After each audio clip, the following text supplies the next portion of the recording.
大家好，我是东宝贤威，今天我们来讲《一拳超人》最新的211话啊。上一话讲到，宇宙模式的二郎啊，已经可以匹敌常态光头了。最后呢，二郎准备对残兵败将的英雄小队啊展开炸鱼行动。这个童弟跟富二代小鬼啊，也不知道是不是看了我视频的开头，突然呢就流起鼻血来。旁边的僵尸男一看，耶嘿，童弟你怎么还倒了？哇，这咋呆毛还给整脱落了呀？正所谓祸不单行啊。二郎现在正朝着众人啊一步步逼近，邦古察觉到二郎的身体中有股莫名的邪气，这个衰仔果然是被坏人给控制了吗？老头子啊强撑着虚弱的身体站了起来，神明，你放了我徒弟二郎！二郎都看傻了，老头你有病是吧？不是都说了吗？我没有被洗脑啊！这时，一个熟悉的身影啊出现在了两人中间。邦古一瞧，哟，这不是我老熟人爆破吗？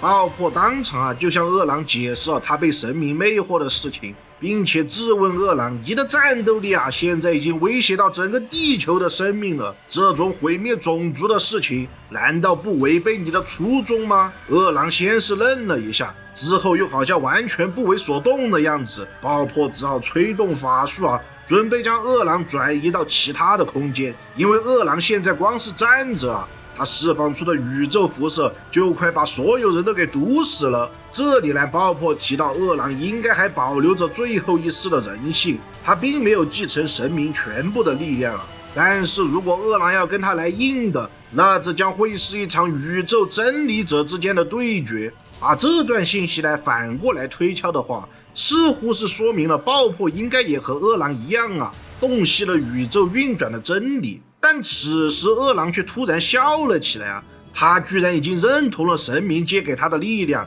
觉得现在这种一片死寂的场景啊，非常符合他想让人类感受到恐惧的目的。这种全然不顾普通人死活的想法，已经使二郎丧失了最后的人性。二郎他似乎预见到了自己的未来，那就是灾害等级神，也就是会让人类灭亡的恐怖存在。且不论啊，波罗斯现在是不是已经哭晕在厕所了？二郎的师父邦古第一个就跳出来反对了。你这个逆徒，想要行此天诛地灭之恶行啊，那你就得先从老夫的尸体上跨过去。而二郎呢，完全不在乎什么师徒情分啊，他所贯彻的绝对恶啊，是不需要有人来认同的。现在呀，也是时候该和师父做个了断了。至于鼻涕熊那个小鬼嘛，虽然二郎心中啊还对他有所挂念，但是你妈呀，二郎的辐射实在是太强了，全地球人都要被他毒死了。就连身为怪人的大眼也快要顶不住了。就在大眼倒下的不远处啊，我操，鼻涕熊！二郎，你他妈还是人吗？你连你唯一的小粉丝也要亲手杀死吗？什么？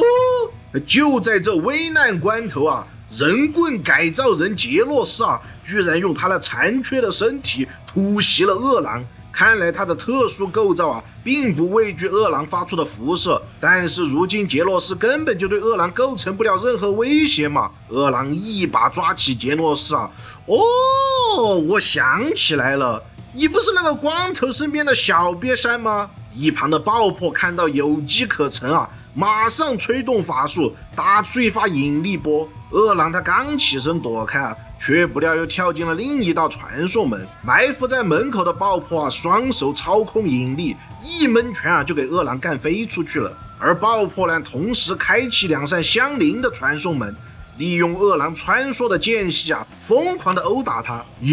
爆破，你还是奇异博士是吧？人家二郎可不是洛基那么好欺负的仔哦。刚说完啊，爆破就双掌合十，把二郎关到了异次元去了。可还没等爆破喘口气啊，二郎就自己开了个传送门跳了出来。只见他左手阵阵果实，右手是暗暗果实，就连战国元帅啊也奈何他不了。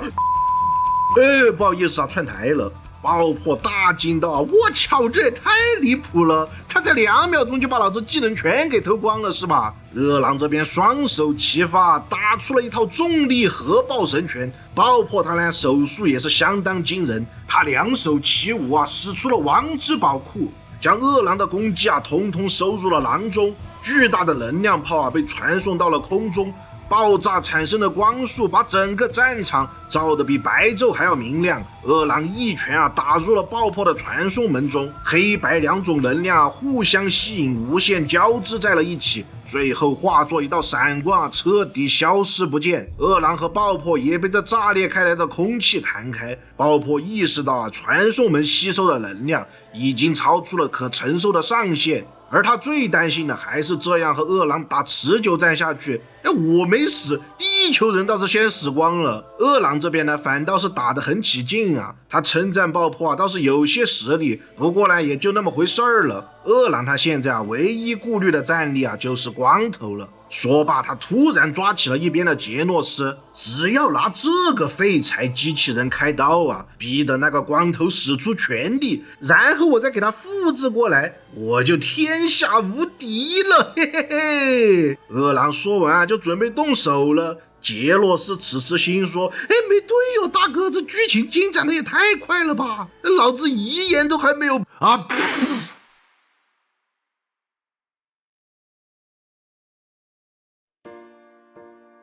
在经过了漫长的黑夜与寂静之后，天空中下起了血色的雨。奇遇他终究还是来迟了一步。此时他的脸上是一副我们从未见到过的恐怖神情。一时间我竟有些分不清楚，到底谁是英雄，谁又是怪人。太迟了！饿狼向奇遇抛出了他的战利品。正所谓杀人还要诛心。奇遇手中紧握着的正是杰诺斯那失去温度的核心。看着废墟上冰冷破败的残骸，我只能说痛，太痛了。奇遇回想起了这个强行拜师的弟子，生活中的点点滴滴仿佛都又出现在了眼前。他又看了看周围濒临死亡的英雄们，奇遇那道孤独而又充满自卑的伤口终于被揭开了。他扪心自问道：人类也好，英雄也好，弟子也好，我谁都保护不了啊！我真的有资格当一个英雄吗？做不到的吧。随着饱含杀意的拳头逐渐握紧，奇遇的眼神变得陌生起来。现在的他再也不是兴趣使然的英雄，他要做的也不是执行正义。愤怒的奇遇对饿狼打出了致命的一击，饿狼也开启了奇遇模式予以应对。双方都祭出了认真殴打，是要将对手置于死地。就算是爆破再怎么劝阻也无济于事，哪怕要打到地球毁灭，这场恩怨也必须要有个结果。奇遇那遁入黑暗的脑海中，现在遵循的只有人类亘古不变的法则：欠债还钱，杀人偿命。本话结束。